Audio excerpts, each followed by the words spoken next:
دوستانو سلامونه او نیکې هیلې. زه جاوید صفا یو ځل بیا ستاسې په چوپړ کې یم. نن موضوع د انټرویو په باره کې ده چې څه رقم باید انټرویو کې څه وایو، کومو ټکو ته باید پام وي. چې کله انټرویو ته تاسې ځئ، هغه اوله انټرویو هم مهمه ده چې د لارې انټرویو ورته وایي او تاسو نه د لارې انټرویو اخلي. هغې کې تاسو نه پوښتنه کوي چې تاسې څه رقم راغلی، چا راوستلی، څو روپۍ مو ورکړلې. دا خبرې باید وکوي. او بل چې انټرویو کله تاسې نه اخلي نو خبرې ډېرې مه اوږدوئ، چې یو پوښتنه درنه کوله لنډ ځواب ورکوئ ورته، ځکه چې تاسې ته بیا وروسته سرخوږی جوړئ. هغه پوښتنې بیا درنه بیا تکراروئ، ځکه هغه تاسو نه چې یو ځل وکړي هغه هلته په کمپیوټر کې ثبت کیږي او هغه تاسو بیا چې تاسو نه پوښتنې کوي نو هغې پوښتنو ته هم ګوري چې هلته تاسې څه ویلي وو، اوس څه وایي.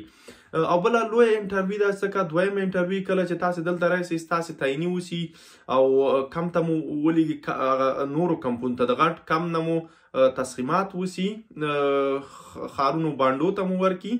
بیا هلته تاسې ته څو میاشتې وروسته انټرویو راځي چې هغې انټرویو ته لویه انټرویو هم وایي زموږ او تاسې افغانان.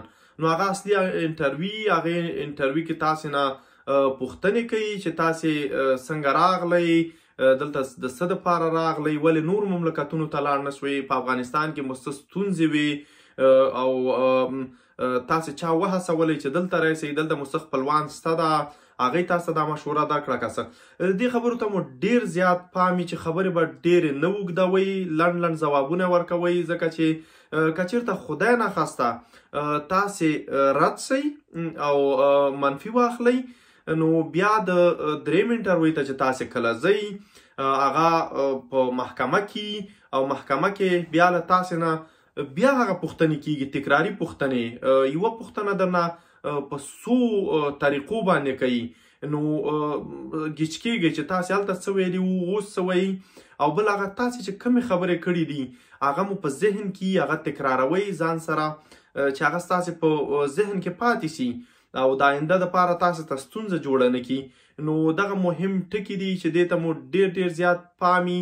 او بل مهمه خبر دغه ده، ځینې دوستان چې دلته راځي ځان زیر سند ورکوي او دا چې دا ستاسې آیندې ته غټ تاوان کوي، ځکه چې دلته که ستاسې قبولي وسي نو د آیندې دپاره که تاسې 3-4 کاله ځان وړوکی ورکړئ نو تاسې اوس که 4 شپېتو پورې مثال هغه دغه رنټه چې ورته وایي تقاعد چي، نو تقاعدي تاسې بیا 4 شپېته هلته 4 کاله تاسې کم عمر ورکړی ده، هغه عمر چې ده هلته بیا تقریبا 8 شپېتو اویاو ته خیز وهي.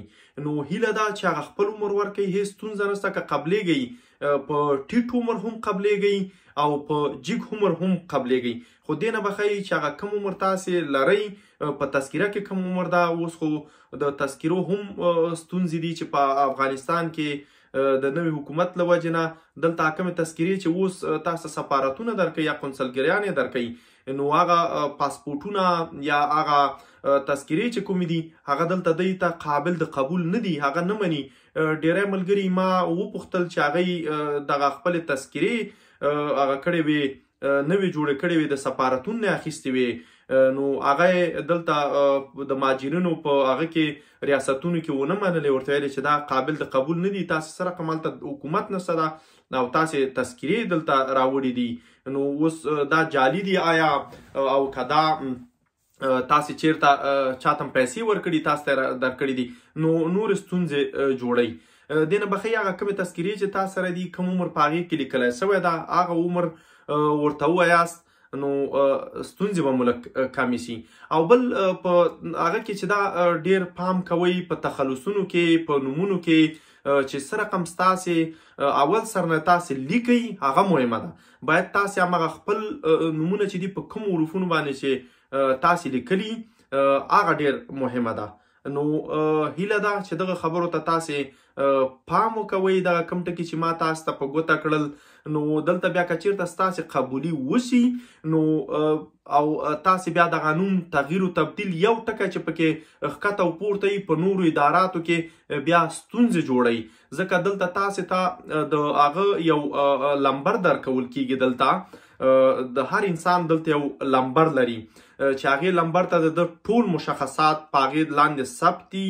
هغې ته ستاسې هغه رنټه چې دلته ورته وایي تقاعد چې ده هغه هغې سره راجستر کیږي. ستاسې نور څه کارونه چې تاسې دلته کوئ هغه ټول د همغه د لارې تاسې پیژندل کیږئ. دلته هر سړی یوه شمیره لري دلته لکه د پاسپورټ شمیرې د تذکرې شمیرې داسې یو انسان هم دلته یوه شمیره لري. نو هیله ده چې دې ټکو ته پام وکوئ او په انټرویو کې لنډ جوابونه ورته ورکوئ چې آینده کې درته ستونزې نه وي. نو دغه لنډه موضوع وه چې له تاسو سره مې شریکه کړه. نو هیله لرمه چې دغه ویډیو د نورو ملګرو سره هم شریکه کړئ او زما چینل هم در سره سبسکرایب کړئ. نو که بیا هم څه پوښتنې لرئ نو کولی شئ چې لاندې په کومنټونو کې راڅخه پوښتنه وکوئ. نو زه به تاسو ته کره معلومات را پیدا کوم او ستاسې پوښتنې به پرې ځوابومه. نو تر بیا مو په لوی رب سپارمه. الله مو مل شه. سلام علیکم.